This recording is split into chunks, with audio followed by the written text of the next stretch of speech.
Bom, veio por meio desse vídeo eu apresentar, né, uma forma, né, de confeccionar um projeto para coleta de água de chuva. Eu não vou comentar aqui a respeito da possibilidade da potabilidade dessa água. Sabe-se que boa parte da água consumida nas residências, por que não, né, em outros setores como comércio, indústrias, são para fins não potáveis. No caso das residências, essa água para fim não potável pode ser usada para limpeza de calçadas, pisos, privadas, né? Pode ser usado na privada, jardinagem, etc. Tá? Embora, né, outras fontes de água podem ser usadas, né, também para essas finalidades, algumas delas, como, por exemplo, a água da lavagem da roupa, né, que é bastante, né, e até mesmo, né, em situações mais extremas, né, a meu ver, né, lavagem de louça, por exemplo. Tá? Sabe-se que consome-se muito dessa água, né? E também sabe-se que há muitos desperdícios, né? Tanto nos pontos de consumo, mas também por conta de vazamentos, tubulações que estouram, extravasam nas ruas. Então, projetos assim de água de chuva são essenciais, né? Não apenas por questões ambientais, né? E também porque diminui, né, a captação de água da natureza, mas também porque minimiza investimentos por parte do setor público, né? Isto é, tem resultados aí junto à sociedade, mas também diminui o custo familiar, né? Visto que boa parte, né, do orçamento familiar vem com o consumo de água. Eu vou mostrar aqui três normas, só para ilustrar, né, enriquecer a nossa apresentação, né? Mas nesse vídeo vou utilizar apenas uma delas por enquanto. Então, primeiramente, eu vou apresentar esta norma aqui. Projeto de reservatório de distribuição de água para abastecimento urbano que pode ser utilizado de certa forma no projeto, né? Então, como toda norma, né, tem lá seus documentos complementares. Por exemplo, aqui não é o nosso caso. Estudo de concepção de sistemas públicos de abastecimento de água e sistema de bombeamento. Então, tem algumas considerações, um glossário, né, algumas definições, e o conhecimento prévio dela, né, ajuda bastante aí na compreensão das outras normas.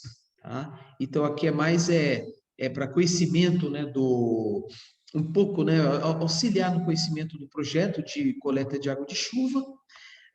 Eu vou mostrar um outro aqui, mostrar aqui desde o começo, instalações prediais de águas pluviais. Aqui, basicamente, fala de projetos de calhas. Tá? Então, junto a ela tem algumas normas relacionadas, por exemplo, aos materiais utilizados nas calhas, como, por exemplo, PVC, aço, alumínio, o que seja. Tá? Não vou entrar em detalhes aqui por enquanto, mas é essencial, por exemplo, ter o conhecimento aí do projeto do local, né, onde vai ser coletada a água, por exemplo, uma residência, bem como algumas informações como pluviosidade instantânea. O que seria isso? É, diferente, né, do que nós conhecemos, que é aquela pluviosidade, né, acumulada em um período, por exemplo, em um mês ou um ano, nesse caso aqui, inclusive tem uma tabela que mostra o quanto de água ela cai, né, digamos, né, quanto de volume de chuva em um período relativamente curto. Porque quando nós estamos falando de calhas, nós estamos falando assim da capacidade instantânea, né, de captação de água. Pensando naqueles, podemos dizer, poucos momentos do ano em que chove de uma forma muito forte. E são nesses momentos que, infelizmente, acontecem muitos problemas. Por exemplo, nas ruas, né? Chuvas torrenciais contribuem para enchentes. Então, se tivesse, né, por exemplo, se tivesse um sistema mais eficiente de de coleta das águas pluviais, né, numa cidade, não teria risco de enchentes. Então, muitos projetos urbanos são feitos de acordo com a demanda instantânea, tá? E mesmo que aquelas tubulações enormes de águas pluviais embaixo das ruas não sejam usadas o tempo todo, elas são essenciais para que não haja transtornos, né, em hipótese alguma. Tá? Eu não vou entrar em detalhes aqui, né, mas vamos lá. Aqui ele não mostra nenhuma informação assim do estado do Mato Grosso do Sul, com exceção de Corumbá, mas a meu ver, né, pode ser utilizada essa informação sim. Claro, o ideal, né, que obtenha aí alguma informação de uma cidade com características climáticas mais próximas possível da cidade onde vai estar realizando o projeto, né? Vamos supor aí Dourados, Mato Grosso do Sul, então pegar algum dado de uma cidade aí, talvez do Paraná, São Paulo, bem próximo ao Mato Grosso do Sul, que sabe-se que tem um clima bem parecido. Mas se não conseguir mesmo assim, né, tem aqui a opção de Corumbá. Aqui tá, não sei porquê, né, uma norma da década de 80 parecia Corumbá, Mato Grosso, mas enfim, tá? Mas depois eu explico melhor. Vamos partir aqui para a primeira parte, que eu, a meu ver, né, é necessário para iniciar, que é esse aqui. Norma 15.527, água de chuva.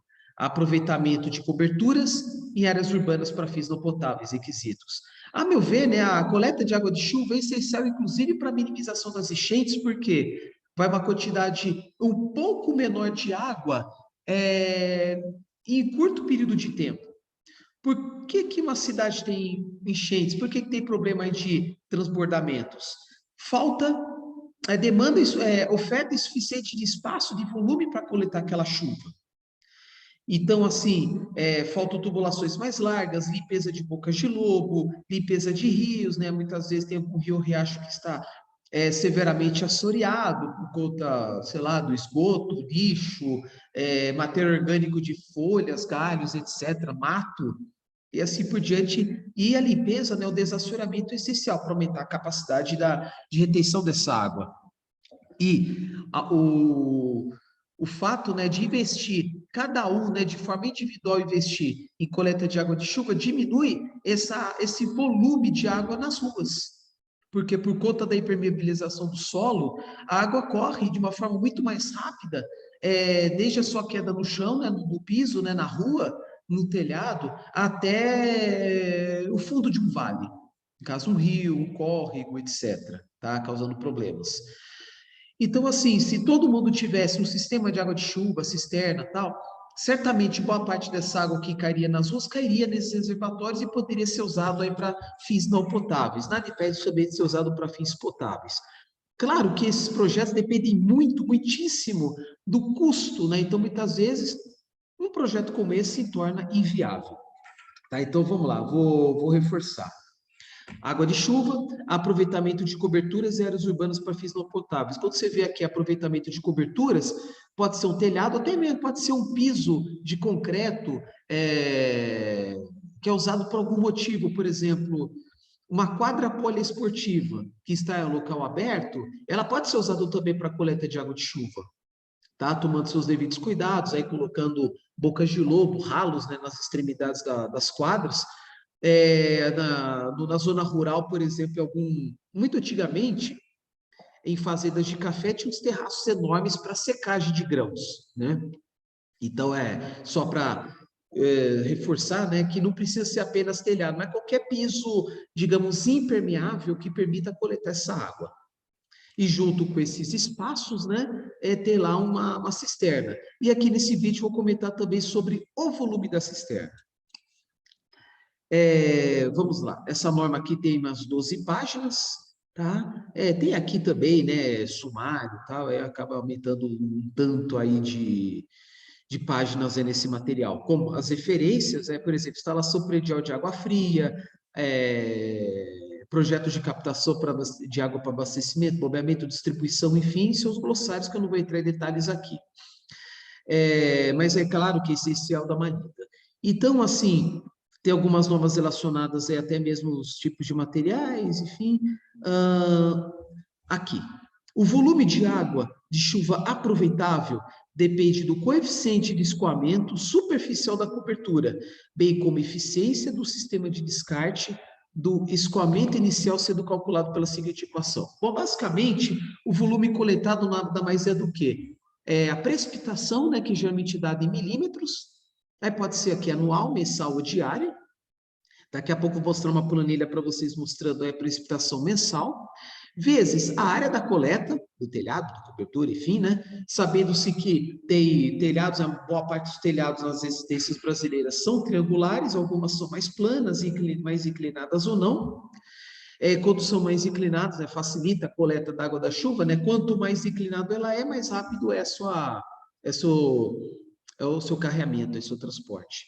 vezes o coeficiente de escoamento superficial da cobertura, tá? Então, junto aqui com eficiência de captação, né? Levando em conta o dispositivo de descarte de sólidos e desvio de escoamento inicial, caso o último seja utilizado. Bom, tanto C quanto essa eficiência, né, que é o NINA, que é a letra grega, elas são valores que vão de 0 a 1, né? O primeiro deles aqui está relacionado às características do material do telhado, que pode ser de concreto,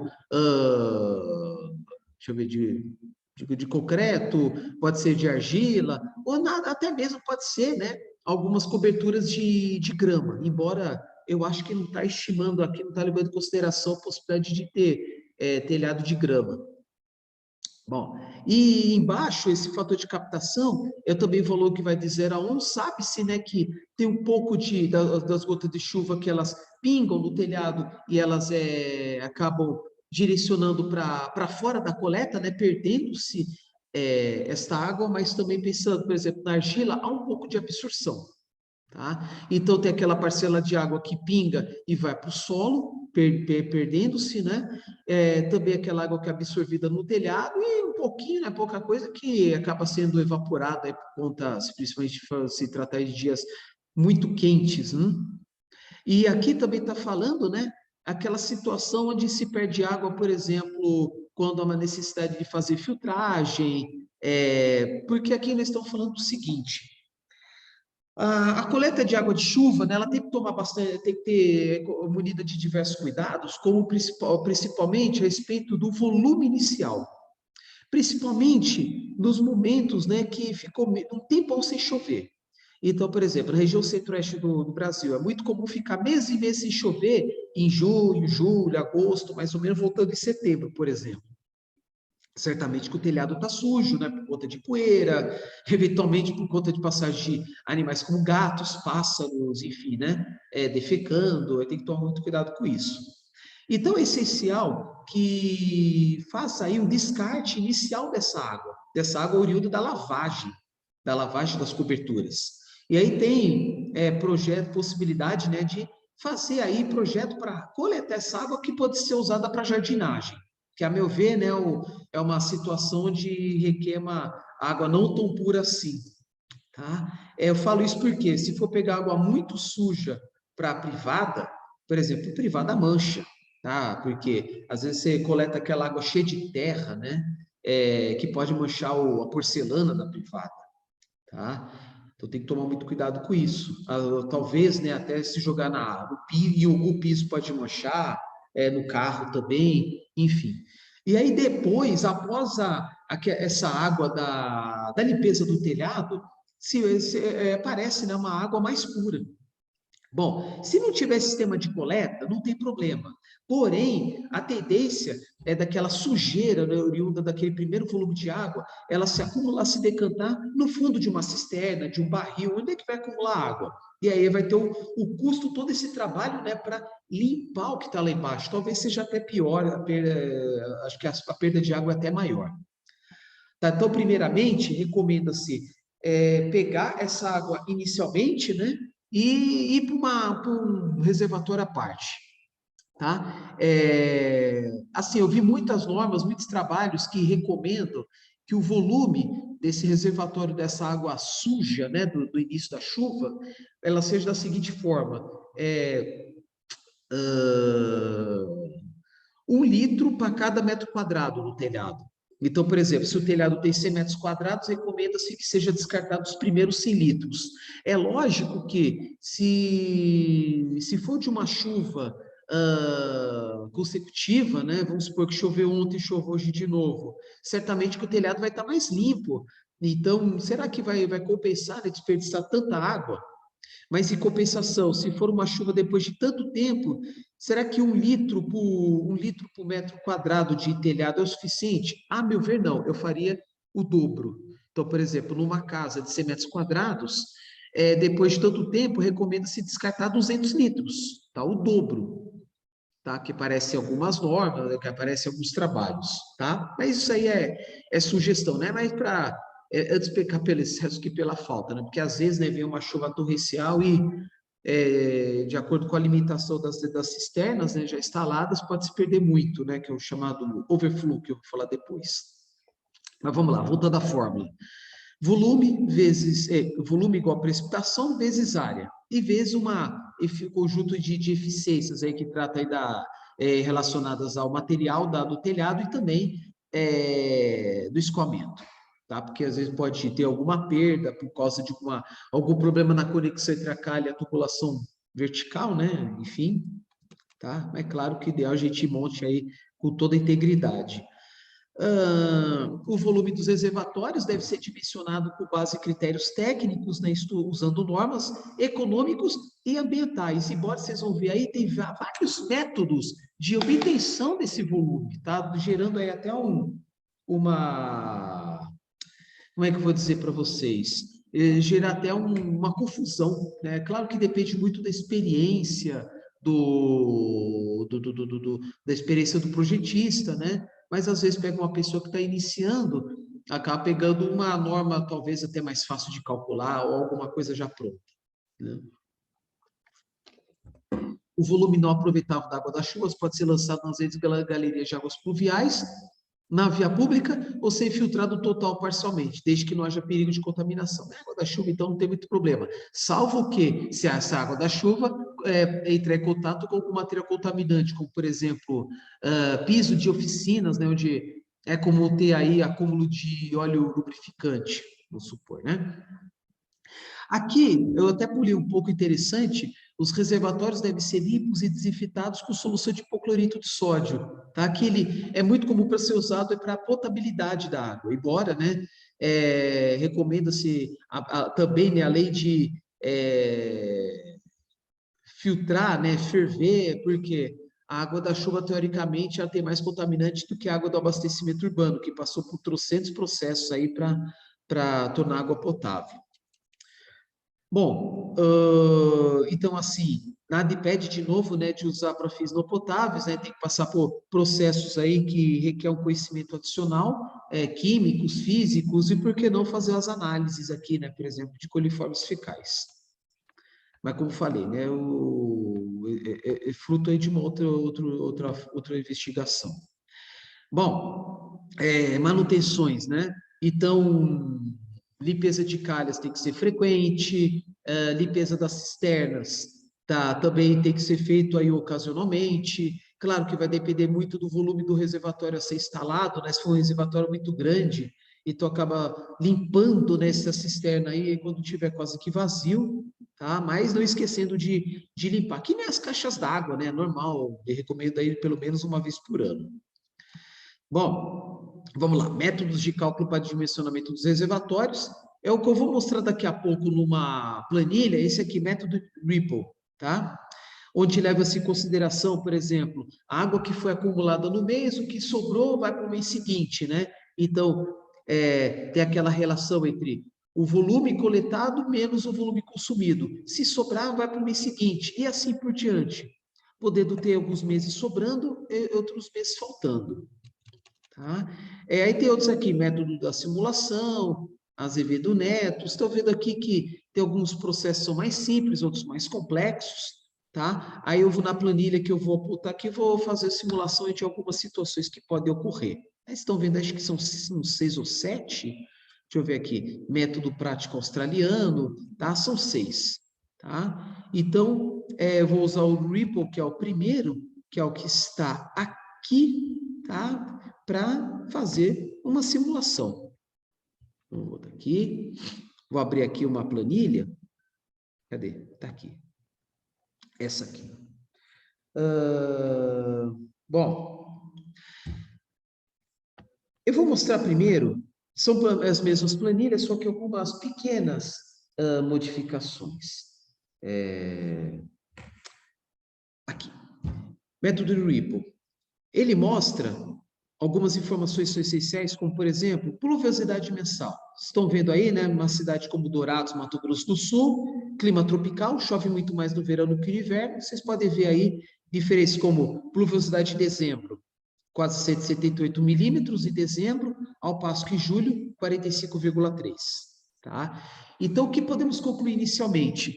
que há uma necessidade de uma cisterna maior em regiões cujo clima ele tem uma pluviosidade mais irregular. Regiões de chuvas mais regulares, a tendência é ter cisternas menores. Bom, aqui que vocês podem ver, chuva média mensal, aí no anual deu, esse exemplo aqui, um pouquinho mais de 1.400, sabendo que, por exemplo, o sertão nordestino tem algumas regiões que é 400, 500 milímetros, se não me falha a memória, e outras mais extremas como litoral paulista, Fluminense, litoral norte de São Paulo, alguns pontos da região da Amazônia, como algumas regiões do estado do Amapá, que registram aí pluviosidades superiores a 4.000 milímetros.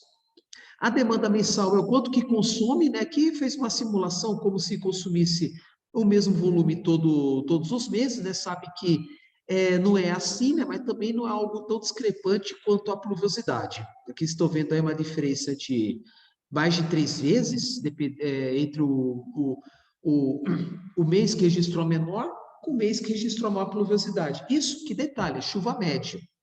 Chuva média. Por que eu estou falando isso? Porque todo projeto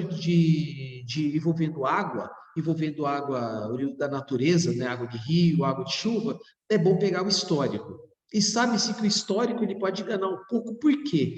Porque simplesmente tem anos que não chove nada. Tem ano que junho, julho, agosto é zero. Tá? Isso é comum. Então, assim, claro que o ideal é fazer o quê? Um projeto levando em consideração uma situação mais extrema. Vamos supor, e que faça aí as diversas simulações, colocando as diversas pluviosidades acumuladas, vamos supor, no período dos últimos 5 anos. Então, tem uma planilha, vamos supor, para dados do ano passado, vamos supor 2021, aí faz outro para 2020, 2019, 2018, 2017, enfim. E aí depois obtém um resultado aqui, né, de volume sugerido do reservatório, e aí pode pegar o resultado, né, que teve um valor maior. Vamos supor, e um ano sugeriu 28, outro 26, outro 24, outro 31. Então obtém o 31. Tá? Por quê? Você pode fazer um projeto de coleta de água de chuva pensando até mesmo na possibilidade de economizar o mais possível. Por que não? Né? Pode economizar o mais possível. Claro que o investimento é maior, construção da cisterna, muitas vezes é recomendado construir uma cisterna de concreto, envolvendo mão de obra, enfim, né? Impermeabilização. Como também você pode fazer um projeto pensando no custo mais baixo, pegando na medida do possível material que já seria descartado, como por exemplo uma bombona de produto químico, de 200 ml que ia para o lixo, tá? Como eu confesso que eu tenho. Então, pensando, né, do baixo custo. Então, pode pensar no baixo custo, como eu falei agora, e também na máxima acumulação possível para fins não potáveis. Aí você tem que fazer fazer uma estimação de quanto que você consome para fins não potáveis, porque você sabe, né, o quanto você gasta por mês, vem na conta de água, né, ter lá seu histórico. Mas o quanto daquela parcela total vai para fins não potáveis? Aí só o dono da casa que a família sabe. Ou até mesmo pensar uma situação mais radical, vou instalar todo um projeto de potabilidade e tal, aí vai até na possibilidade de dizer adeus lá para a concessionária. Mas claro que não é uma coisa tão simples, visto que você paga para a concessionária de água tanto serviço de água quanto de esgoto. Essa é uma outra história. Mas vou voltar aqui. Chuva média mensal e depois a demanda mensal. Aqui que vocês estão vendo, está aqui 23 para todos os meses. Tá? O que dá aí uma família, acho que de 4 pessoas, mais ou menos, né?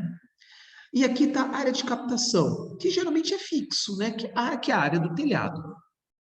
Então, o que vocês podem ver? Que aqui tem a pluviosidade, a demanda mensal, a área de captação e todo o coeficiente de runoff, né? Que é a eficiência da captação de água. Tá?